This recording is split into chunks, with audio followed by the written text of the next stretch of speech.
I'm Ilana Razbash, and this is Radio Architecture.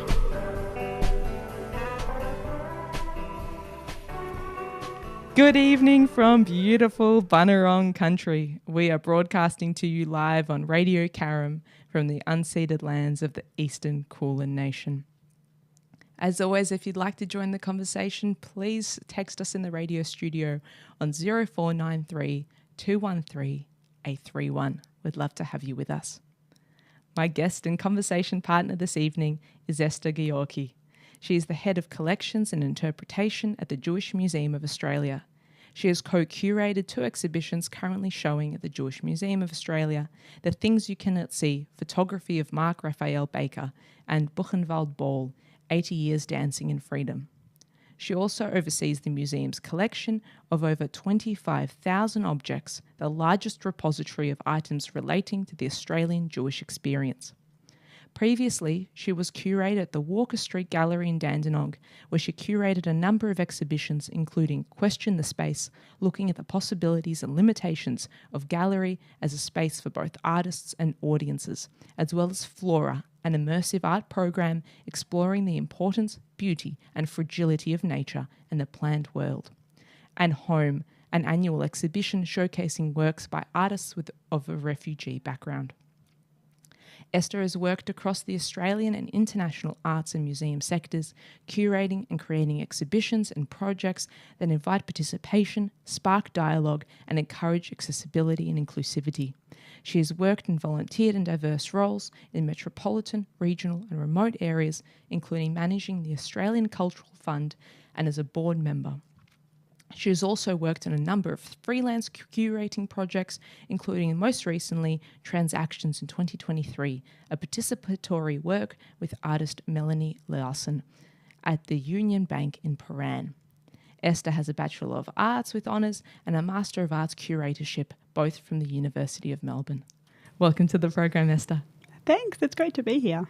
It's so glad to have you on. It's so great to have you in the studio and actually have someone who's been involved with the shows that I've spoken to already with many of the artists who have exhibited at the Jewish Museum of Australia. And today I'm so excited to delve into curation and galleries and really what these spaces mean for us. I'm also very excited. You're a listener of the show, so I'm not going to ask the same question I asked everyone because you're anticipating it for sure. I can see it in your eyes. I want to ask how and why art? What set you on that path? Good question. Funnily enough, the answer is actually similar to the answer that I would have given to your question about spaces. And I grew up kind of immersed in art. Some of my early memories are going to the NGV with my mum and dad, and just going to see exhibitions, like art, and not just visual art, but the arts, music, theatre, was always kind of a big part of my life growing up.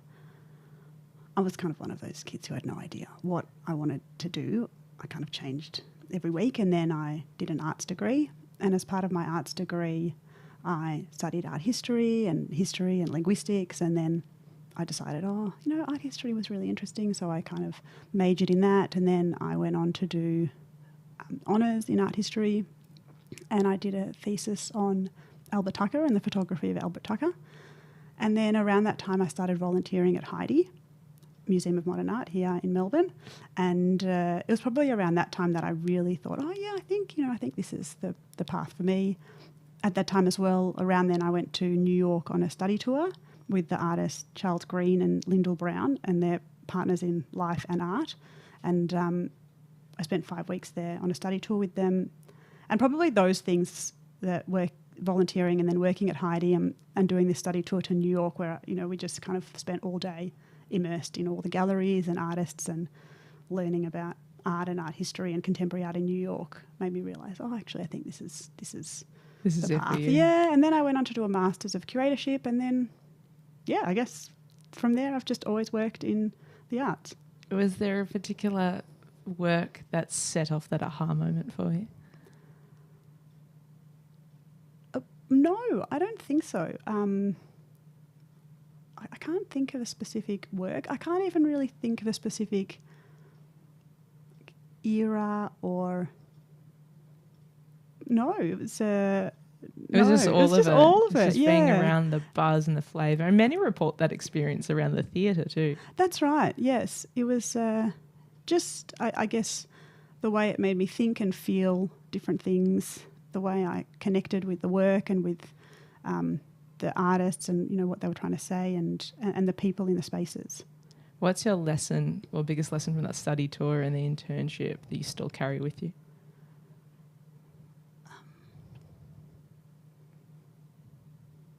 Great question.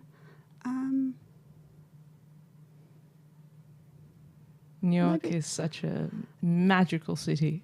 Yes. Such a magical city. So many, I mean, people go there often to realise their creative dreams and their creative fantasies. That's right. I think the lesson is probably just go and see and do and meet people. That's the same for architecture. Travel and explore. We have so many of these travel recommendations, actually, especially in people's early career memories, come up in conversation, and we find out how influential travel has been in the creative journey and the creative direction, and how necessary challenging the envelope and the experience is. Absolutely, and you know, definitely a big part of my career has been when I've worked outside of Melbourne, either for short stints or doing internships or, you know, actually working outside of Melbourne.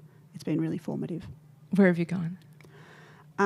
Probably the one that had the biggest impact was I worked up in northwest Australia in a tiny, tiny town called Warman in the Kimberley. Wow. So it's a remote Aboriginal community, but they have an incredible art centre there. Some of the artists who lived in Warman were like Rover Thomas, Queenie Mackenzie, so some of these real incredible artists. And the art centre even now is just, the artists there are unbelievable.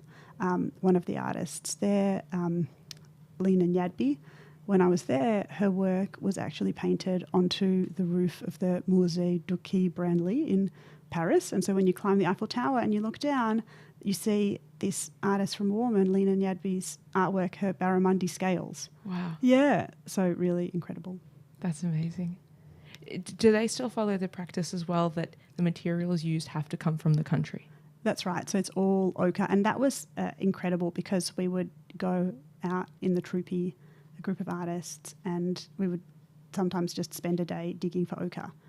And then, so, you know, one day like you'd be on the computer and then, you know, working on wrapping paintings to send all around the world. And then the next you'd be kind of digging ochre and just listening and hearing these amazing stories. So it was an incredible, incredible time. What's one thing you wish more people knew and appreciated about Australian Aboriginal art? Well, I guess, you know, the question of what is Aboriginal art That's is not true. So one diverse, is not one that I would even feel qualified to answer. But I guess the diversity of it. For me, when I look, I always appreciate the immense detail and the immense complexity. Yes. And I think more Australians could look at it with that interest and that curiosity and then appreciation for the technique. Absolutely. And just a real, incredibly deep knowledge that informs the work. And ancient as well, exactly. Most importantly. That's exactly right. I was at least the very minimum, much, much older really, in the Kimberley, more than 100,000 years of continuous art making on country and continuous art practice. That's right. With the same materials, with the same ochres, with the same techniques. Yes, yeah, it's really incredible. And also that part of the world is just unbelievably beautiful. Should all travel Australia more instead of leaving it exactly, so long. Exactly. That's exactly right. Yeah, the country is unbelievable. Do you have a favourite spot in Australia?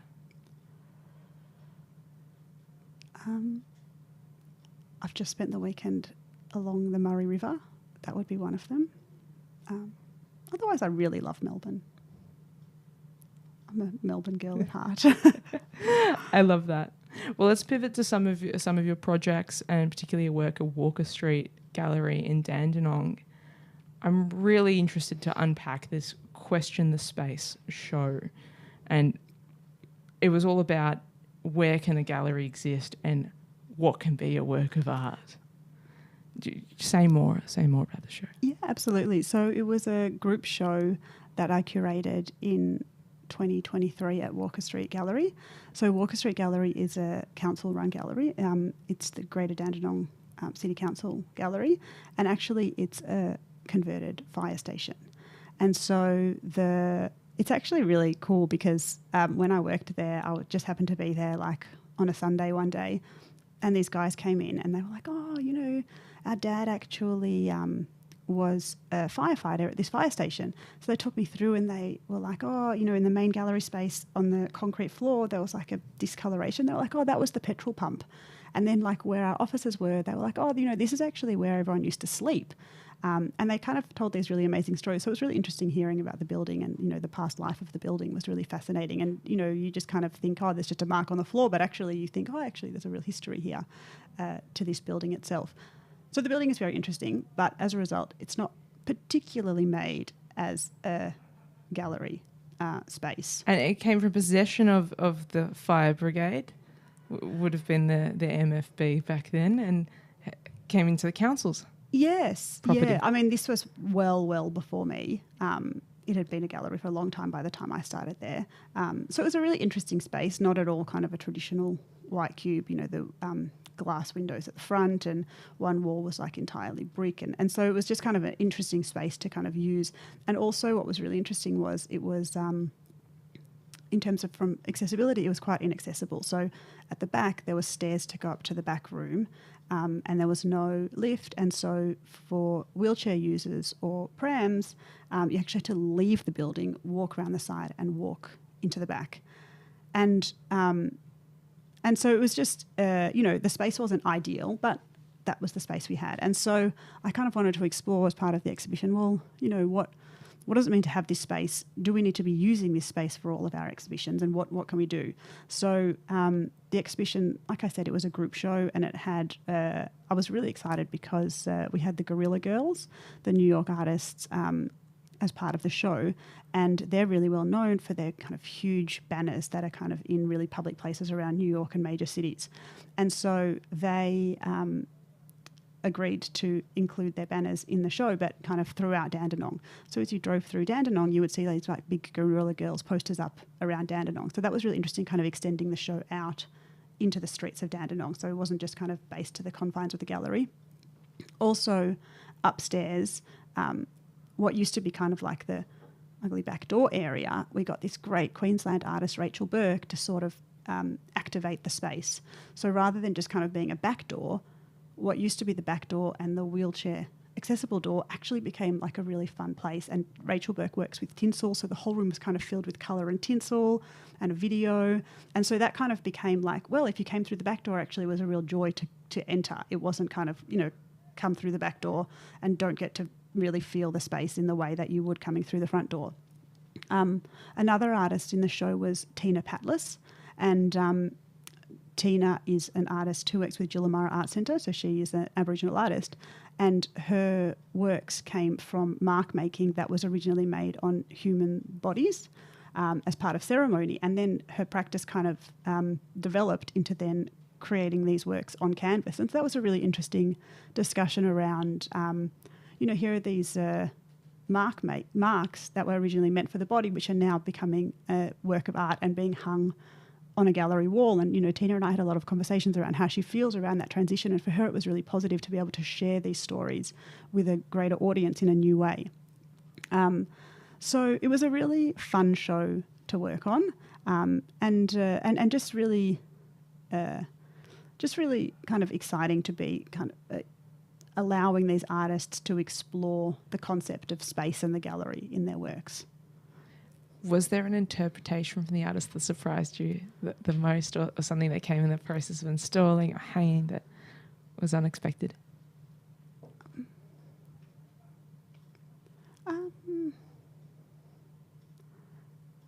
Not that I can think of. One really nice thing that we did was we also partnered with Melbourne Art Library, which is a library, and so we included the library inside the gallery, and so that worked out really beautifully in that we, again, kind of broke down the idea of what is in a gallery.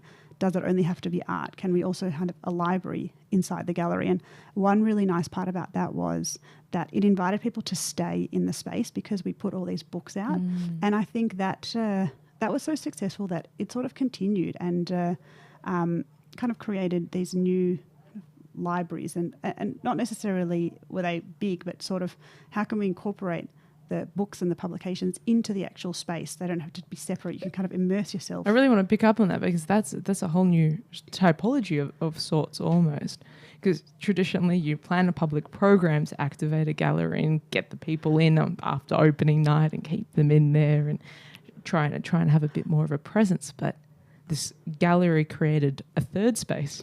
That's right. And for me, that's really important. You know, how can we bring people into the space and how can they feel they want to stay in the space and feel welcomed and feel like it's a space for them. And so with Question the Space as well, and you know, with a lot of the exhibitions I curate and a lot of my practice, like public programs and I guess additional ways of engaging with the works in the exhibition are really important.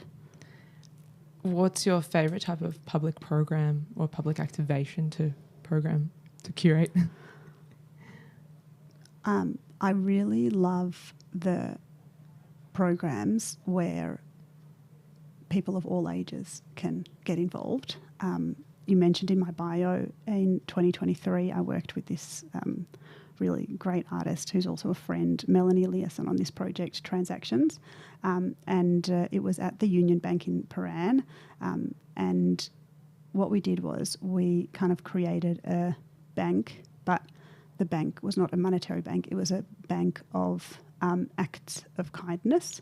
And so you sort of walked into, Melanie kind of designed this amazing bank out of cardboard boxes, and you sort of walked through it, and then along the walls were like these checks that you could take off the wall, and then there was tellers set up and you could write an act of kindness or an act of service, and then you would put it on the wall and somebody could take it. And so what people would do is they would come in and they would take this blank check and they would say, you know, I am offering 5 jars of homemade strawberry jam. Oh, they were real tangible things. They were real tangible things. And then they would put their name and their phone number and put it up on the wall, and then someone else would come and say, oh, I want some homemade strawberry jam, and take that check and then call the person up and say, I picked up your check, could I have the homemade jam? This is like one of those buy nothing Facebook groups, but so much better. Yes. And it was so great. And so people were like offering everything from like, you know, a coffee for an hour if you're feeling lonely, to homemade jam, to like a basket of lemons from the garden, or like I've got a whole heap of basketballs to someone wants some basketballs. But what was really beautiful was we set up these tellers and we like, you know, leaned into Facebook Marketplace and just picked up like all these old telephones and things like that. And people, because it was on Chapel Street, people would come in and like everyone from like 2-year-olds to 80-year-olds would like play on the tellers together, like pretend to be on the phone. And it was just so beautiful to see people kind of connecting and engaging and participating together. So that is probably my favourite thing to see, when you kind of have these beautiful connections of strangers and people who know each other kind of connecting together in a joyous way. You know, when you look at cities, right, through the world of accessibility, if you can make it safe for children and safe for old people, you've solved it. You've got a great street. You've got a great city. Yes. That's so interesting. It's pretty similar in a show, isn't it? Yeah, absolutely. You want, and I guess it's important to think that in an exhibition, or particularly in an exhibition, nobody's going to like everything. Not every artwork is going to speak to every person. It's never going to happen. But if you can have an exhibition where you have something that speaks to everyone, or, you know, a work of art or an artist or something, then I think that's a big success. Yeah. You only really need one piece to move one person. That's right. Exactly. That's right. And that's a real win. this might be a little bit of a cheeky question, but what do you think of shows that are becoming Instagram backdrops? Look, I think when you consider why art exists, there's no real answer. There's so many answers. And is that bringing joy to somebody? And if it is, then I guess it has a place. I don't necessarily think it's the only... I think it would be unfortunate if all exhibitions move that way. But, there's enough people and enough spaces to be able to put on a real diversity of shows. And if that's what people want, and if it brings them joy to connect and engage in that way, then... And hopefully look at some art a bit longer. That's right, exactly. And if it brings people in who otherwise would have no interest and never step into a gallery and might then see another show that's on at the same space that they would not have otherwise, then, I think that's a win. Because you're really passionate about accessibility of art and removing some of that elitist mystique around spaces and gallery spaces. That's right. So I feel, anything that can kind of break down barriers is a good thing. The jury's still out for me.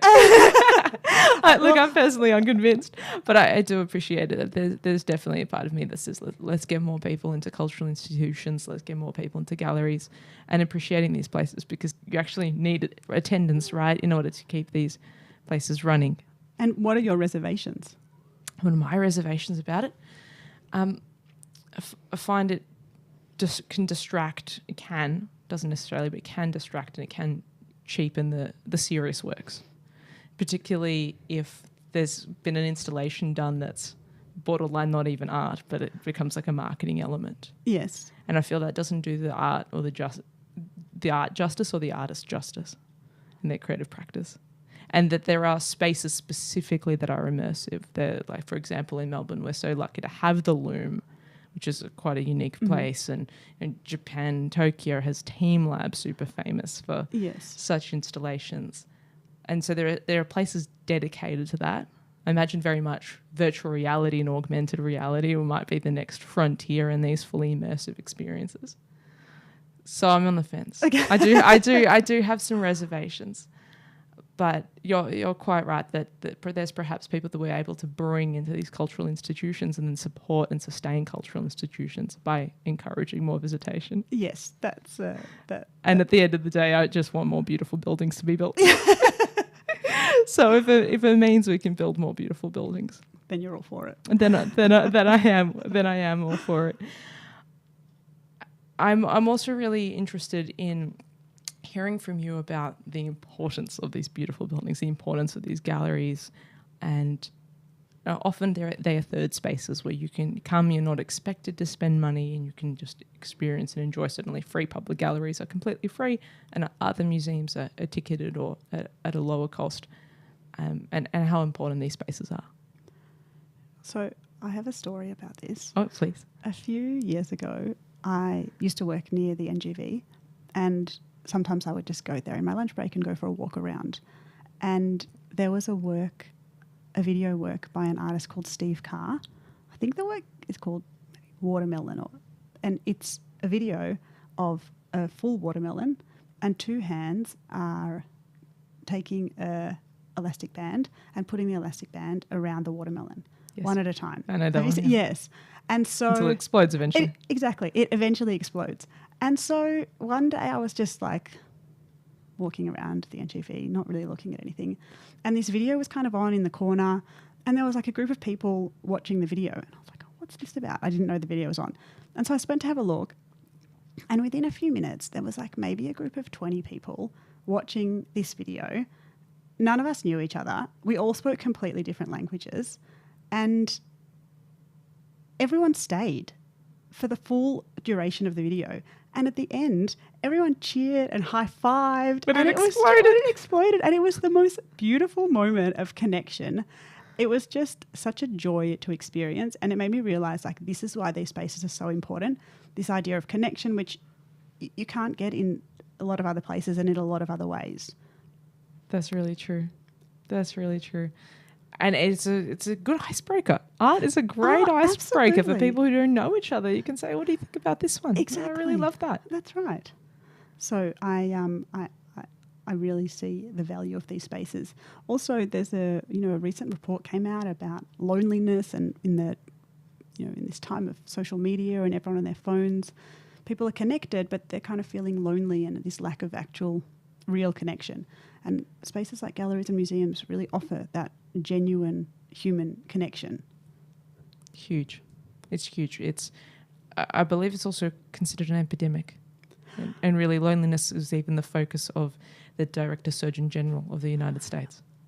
Yes. A couple of years ago. And I think the arts is not seen as enough of a solution as it could be. That's so true. That's so true.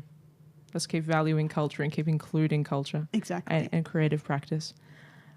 Let's talk about your work at the Jewish Museum of Australia. I'm actually really blown away to learn there are 25,000 objects in the collection. And how do you manage all of them? How do you keep up with all of them? Where do you put them? Because it's not a massive building. It's not a massive building. Most of them are stored on site. We have a collection store on site that is climate controlled and really safe and perfect for storing all of these objects. Obviously, most of them are not on display. We have our permanent display, and we're always trying to creatively put more works and objects on display from our collection and share them in new ways. So, like you said, we have 25,000 objects. We're the largest collection of the Australian Jewish experience, and we have a real range of objects from artworks to letters to photographs to just having a think about some of the things I was handling today. So there was a really beautiful light globe with a Magen David as like the inside of it. So really, really interesting selection of objects. Amazing. We've just had a question come in. Let's bring it up there on the screen. Hi Esther, what's the most mysterious or puzzling object you've come across in the museum's collection? Rachel from Melbourne. Thanks for your question, Rachel. It's a good one. That is a really good question. And well, actually, the last exhibition that we had on at the museum was called A Secret Chord, and it was an exhibition of music, looking at music, and it was a collection exhibition. And it was really interesting because we really took a deep dive into the collection for that exhibition. And rather than being kind of a really comprehensive exhibition about Jewish music, it was an exhibition of music through the lens of the Jewish Museum's collection. And it enabled us to show objects that we'd never shown before. And as I was walking through the collection store, there was an instrument like a small harp. And usually we're very fastidious with our cataloguing. So every object in the collection is catalogued. It all has a number, and that number correlates to our catalogue. And this, I couldn't find information about it. Wow. And I thought, wonder what this is. And then I just happened a few weeks before the exhibition to stumble on an article in The Age from 20 years ago, which told me what it was. Wow. And it was amazing. It was just... What was it? It was this beautiful instrument by this Israeli artist whose name escapes me, but I will try and remember it. And he had an exhibition, I think 20 or 25 years ago, at the Jewish Museum. And what he did was he actually created out of wood these incredible traditional Jewish musical instruments. And it was from that exhibition. And it's not mysterious anymore, but it was really mysterious in that it was just sitting there, and it was this musical instrument calling out to me as I was doing all this research on the Secret Chord exhibition. And then suddenly, just completely accidentally, I stumbled upon what it was. It was a real joy, a real find. It was a really great detective moment. That feels so magical, actually. It was. And it was really nice because we put it in the exhibition kind of pride of place as you walked in. It was nice to have that story. Where did the name come from for that show? A Secret Chord? Yeah. The Leonard Cohen. So, yes. That's right. Yes. Yeah. A bit of a nod to Leonard Cohen. Beautiful piece. And you've got so many shows on at once actually in the museum. It's not large at all, but there's one opening very, very soon, just at the start of next month, Chutzpah. That's right. So Chutzpah is guest curated by Ilana Razbash, and it is an exhibition of 10 artists, both Australian and international, exploring what it means to be Jewish today and the complexities around that. So we're deep in install mode at the moment, but it will be a really incredible exhibition. I'd really encourage everybody to come along. And for listeners that don't know what chutzpah means, basically like audacity. Exactly. With a bit of fiery passion. That's right. Yes. And do you have a really memorable moment of all these shows that you've so far curated with the Jewish Museum of Australia? Do you have a really memorable moment from them that stands out for you? I get real joy just from occasionally wandering through the space and listening to people. In the Secret Court exhibition, it was really beautiful to see how people reacted to the work. There was a whole section on Jewish Australian music, and it was really it was just nice to walk into the space, and it's one of those it was one of those moments where I would often walk in and someone would be looking at something, and then I would say, oh, what do you think about that? And then they would say, oh, and people would tell me about their connection to an object, or it would bring back a memory for them that somehow that object brought to the fore. And I just loved that the exhibition really, people really connected with it. Did I know you curated it when you asked them the question? Sometimes I haven't had anyone say, "Oh my God, this is dreadful" yet, but sometimes not. Sometimes I like to just be anonymous and hear people's thoughts. That's always good to sneak around and get that kind of feedback. What's the oldest object in the show in the permanent collection? Oh, great question. I don't. There's objects that are thousands of years old. I don't know what the oldest object would be. I could probably more confidently tell you about the most recently made objects because they've been more recently acquired. But certainly, we have texts, really old texts, and objects that have been found thousands of years ago. Amazing. What's been the recent acquisition? Yeah. A recent acquisition. I'm trying to think of. We have. So I'll talk a little bit about our acquisitions process, because we have. We're very lucky to have a real range of donation proposals come through, people wanting to donate a real range of really fascinating objects, and then we kind of assess them and decide whether to welcome them into the collection. One that I'm thinking of actually is by artist Avraham Vofsy. This was actually last year, but this is what came into my mind, and it's an Archibald Prize finalist. He was an Archibald Prize finalist for a work by John Safran, and it's John Safran, the writer and comedian, as both David and Goliath, and it looms large in my brain because it's a really large, imposing work. So the work is probably close to 2 meters high, wow. And it's in this incredible frame, and so it really is a really striking work. And so we had it on display, and we've just recently wrapped it to put in our collection store. That's why it's fresh in my mind, but it will be on show again soon, no doubt. Good, because I haven't seen it. I want to go see it. Yes. Also, I'm familiar with the painter's work. He's a very traditional oil painting medium, so that will be an excellent one to see. Especially John Safran is quite funny. That's right. His recent book, squatting at Kanye's. Yes, I just finished that not long ago. Where he snuck in particular. We're really lucky in Melbourne to have a lot of museums and galleries and a lot of really niche institutions, and I think it's so special to have one that's as specific as the Jewish Museum of Australia. What's a story or an object or something in the museum that really has that Australian lens and Australian experience and talks to the Jewish Australian story of where the diaspora came and since the first fleet? That's a great question.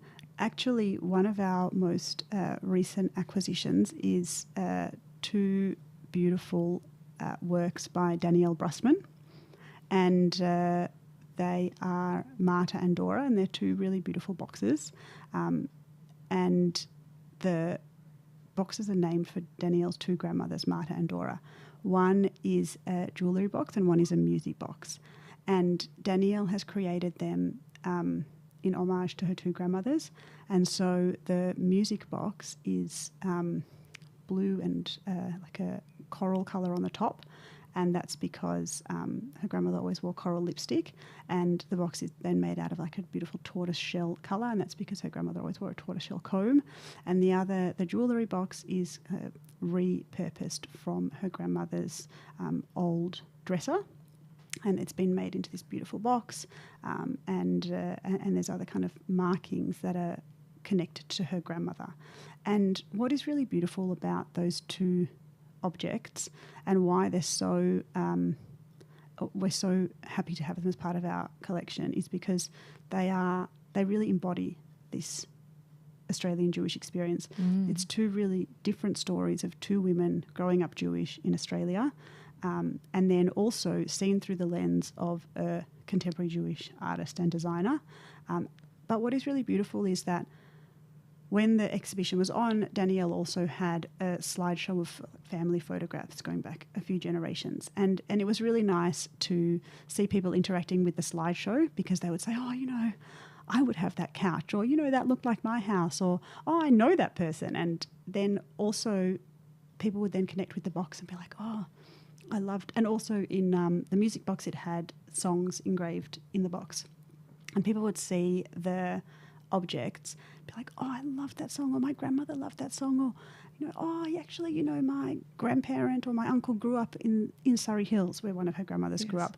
And whether they were Jewish or not Jewish, people really connected with the work. And really, you could probably hear I'm talking a lot about connection, because for us, connection is really important. But also these objects are really beautiful in that they really embody the Australian Jewish experience. Of migration, of hard work, of building a life here in Australia, of growing a family, of many different elements of the Australian Jewish life. It's amazing when things get so deeply personal, they actually become so universal. Absolutely, and for Danielle, it was a really personal project, but exactly like you said, people have really connected with it and really have felt themselves reflected in these beautiful objects. Listeners will remember my interview with Danielle Brustman on this program, yes. where she talked about these works. And if you haven't, listeners, do go back to that conversation to learn more about that amazing project. Really beautiful objects, beautiful pieces of design. Yes. And she shared with us what all the colours mean, what these bits and details. That's right. So we're lucky enough to have welcomed them into the collection. And they're not small. So I'm thinking again about these 25,000 pieces and how you could possibly fit them all. But hopefully when the Jewish Arts Quarter becomes a reality in Elsternwick, I hear you'll be moving. That's right. Yes, that's the plan. But for the moment, we are creative in how we display objects. So at the moment, we've got two main gallery spaces, one upstairs larger gallery space and one downstairs gallery space. We've also, last year, we converted what used to be a library into a discovery room, which is an exhibition space, but also kind of like a participatory space where we often have participatory activities that people can engage with and make and feel and play and touch. And then this time, at the moment, for the first time, we are also exhibiting in what is our education space. So, a big part of what we do is we welcome schools and education groups to the museum regularly. And we have an exhibition in the education space called Buchenwald Ball, 80 Years Dancing in Freedom. And often at the museum we plan a long time ahead for exhibitions. But last year we had a group of people from the Buchenwald Ball Committee come to us and say, 2025 is the 80 years of the Buchenwald Ball, the 80th year celebration. And when they came to us, we thought, well, the museum is the perfect place to put this exhibition on. And at the time, all of our other spaces were programmed. We thought, well, let's just fill every corner of the museum with exhibitions and displays and stories. Let's just use wherever we can. And so we've put on this exhibition. So the Buchenwald, for those who don't know, the Buchenwald boys were a group of boys who survived Buchenwald concentration camp. And a group of boys came to Melbourne, and on the anniversary of their liberation, they gathered together and celebrated life. And so, first they kind of commemorated their losses, and then they celebrated being alive. And the Buchenwald Ball this year celebrated 80 years, and what is incredible about the story is that now there's only one Buchenwald boy left, but their families have continued this beautiful tradition. And so the Buchenwald Ball for 2025 happened not long ago, and there was over 200 people in attendance because the families and the children and the grandchildren and the great-grandchildren attended, and they continue the Buchenwald boy tradition of celebrating life, l'chaim. They raise a glass of whiskey, they dance, they tell stories, and it's just an incredible, incredible story. And we thought, the museum is the perfect place to be telling this story. And so the exhibition is mostly photographs by Andrew Harris of the balls from the last 10 years, as well as some additional objects and memorabilia from the previous balls. Incredible. They probably never imagined the history of the ball or what it was going to evolve into. No, that's right. Yes, 60 years ago when there was a small group of men and their wives having dinner, and then suddenly decades later it has become this incredible moment that happens every year. Creating that tradition and containing that tradition. And again, we just keep coming back to how important galleries and museums are for holding space for these stories. That's right. Where else could you tell them, really? Exactly. That's exactly right. That's why we were like, well, and to be honest, it's really beautiful to have it in our education space because every day we have schools in there and education groups, and it's so nice for them to be sitting in there, to be listening to stories from our volunteers and our guides and our staff talking about like Jewish history and Jewish life, and be surrounded by these stories on the walls as well. What's the best question you might have received from a school group? Is there anything that stuck? I think kids ask the best and wildest questions sometimes. They do.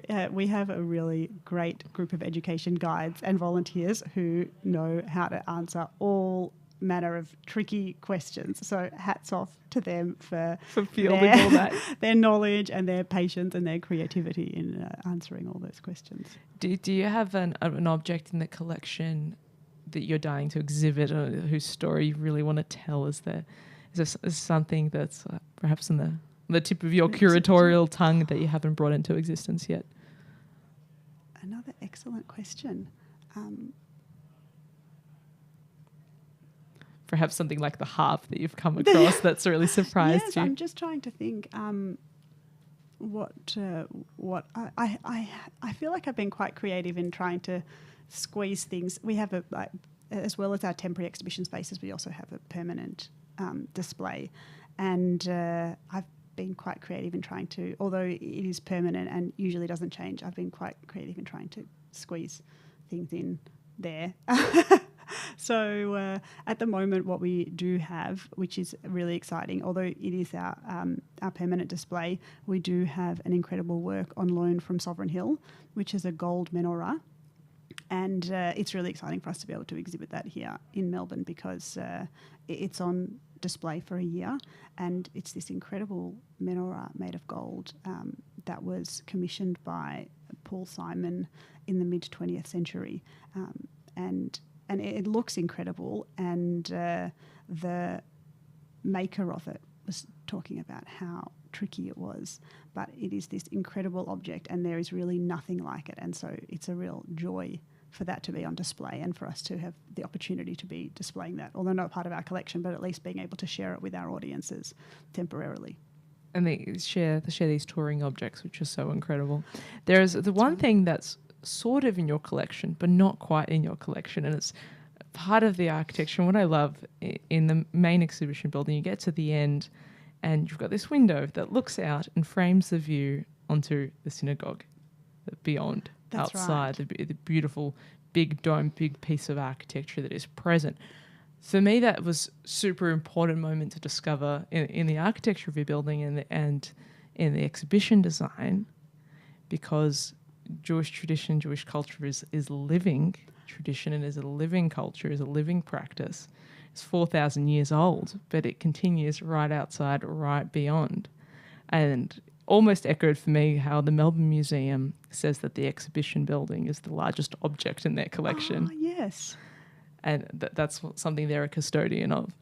And of course, your different buildings are different institutions, but that idea was echoed for me through that one little window at the end of your corridor. Well, it's really nice to hear that. And I agree, that is so beautiful. And really, we have a lot of visitors who are not Jewish, and the visit to the museum is kind of their first interaction with Jewish life and Judaism and Jewish people. And so it's really lovely to have that beautiful St Kilda Synagogue right behind us.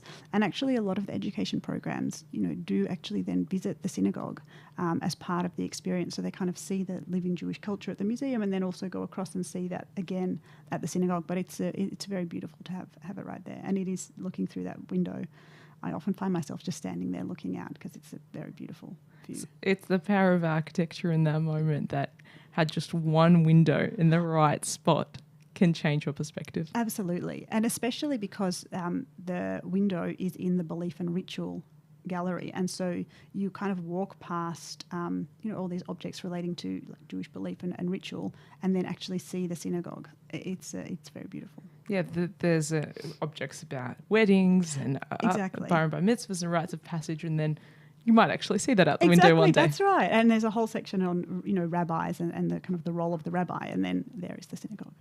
That's awesome. I hope your future building has something similar or a similar moment to connect us back to the present moment and the current evolving, living life and tradition and culture and community. Well, from your travels to other museums, and I doubt you're very connected with galleries and museums all over the world, what's another must-see for listeners give us one in Melbourne, give us one in Australia, and then give us one globally? Okay. Must see. Well, the NGV, but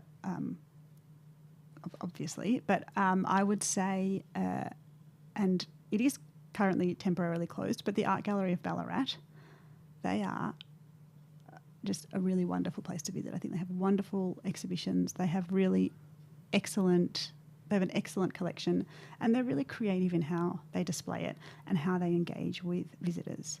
So I would definitely recommend the Art Gallery of Ballarat as a day trip or a weekend.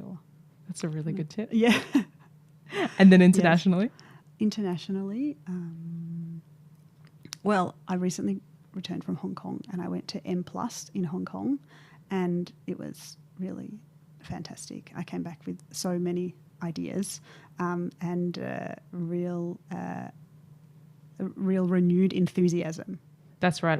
Art Basel was on in Hong Kong. That's right. What are some of the ideas that are emerging at the moment that you're really interested in and that you found really quite inspiring? Sure. So they had this incredible exhibition on Picasso, but it was actually Picasso through an Asian lens. And so it was an exhibition of beautiful works by Picasso, but also as part of the exhibition, really incredible works by Asian artists who were either inspired by Picasso or kind of works that had a synergy with Picasso. And it was really interesting to look at Picasso through a completely new and different lens. And it was really beautifully done, really engaging, really insightful. And it was really wonderful to be able to learn about new artists that I didn't know about through this exhibition.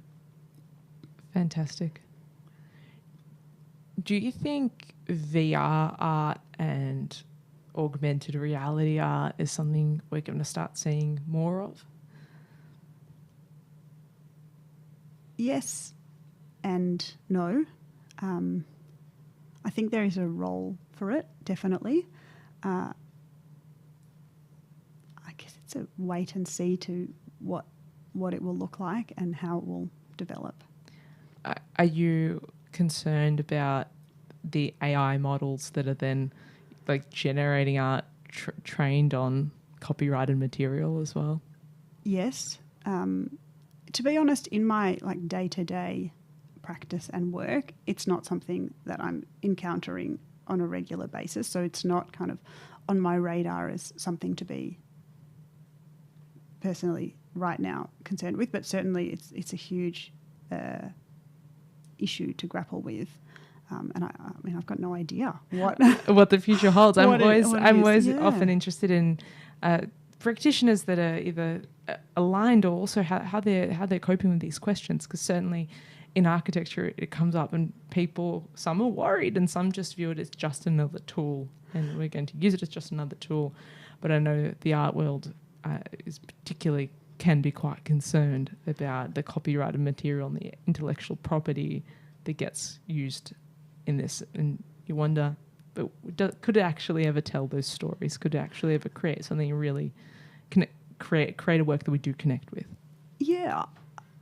I mean, I guess the answer is I don't know. But what I found really interesting, particularly in the last year from a lot of the major exhibitions that I've been to and art fairs, is that painting has really dominated. And I think that's been really interesting because, painting is such a kind of classical practice. Yes. And it's actually growing now. And there's so many amazing contemporary painters who are not using any form of technology other than a paintbrush and the linen canvas. And so I think that's really interesting to think about. Obviously technology and the role of technology and the rise of technology is a huge discussion, but at the same time, painting and really kind of traditional practices are growing every day, and kind of the boundaries of painting are still being pushed and are still really exciting.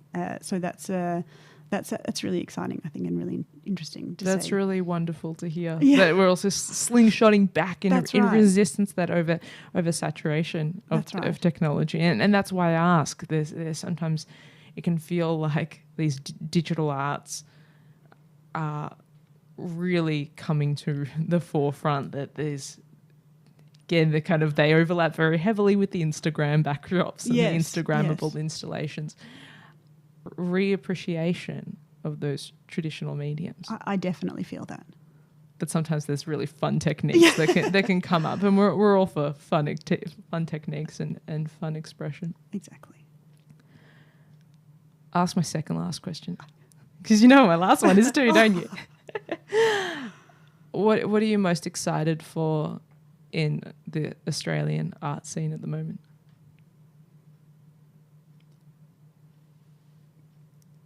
I will talk through my museum lens.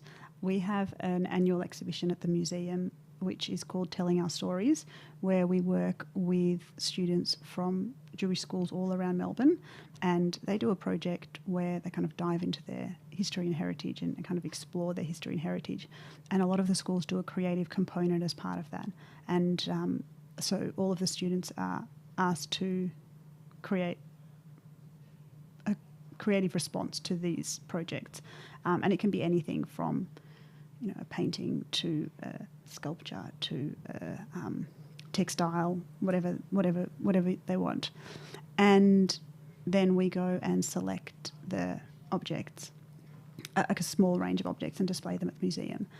And looking at the works of these students is so exciting to see the future. There are so many great ideas and so many great budding artists already that you can see. So that makes me feel really excited for the future. That's so beautiful. There's so many wonderful artists practicing now, but it's really nice to see that next generation, even in that small snapshot, there's real great thinkers and makers and doers. the work of students can be so profound and so insightful when it's not affected by what they think art is, or what they think architecture is, or what they think it should be, when it's not locked in or limited by any of that. That's right. And when, you know, they have obviously their personal connection because they're telling their story or their family story, and so these objects are really incredible to see. Amazing. Well, I'll ask my last question, and that's what gives you hope? What gives me hope? Well, I guess seeing the next generation and these amazing insights and creativity. Every day going to the museum and hearing all these amazing stories and connecting with all these amazing people and just having conversations. I think, museums and galleries and cultural spaces are really great places to have genuine and deep and meaningful conversations, and these conversations that I have regularly in these spaces gives me great hope. Wonderful. Hear, hear. Thank you so much for joining me on the program, Esther. Thank you. Thanks for joining me for another evening of Radio Architecture with Ilana Razbash. This live show was broadcast and recorded in the Radio Karim studio on Bunurong Country. You can replay this show wherever you get your podcasts. Thanks for tuning in and supporting community radio. Take care. Hey, Bookers, this is Billo Bookers all the way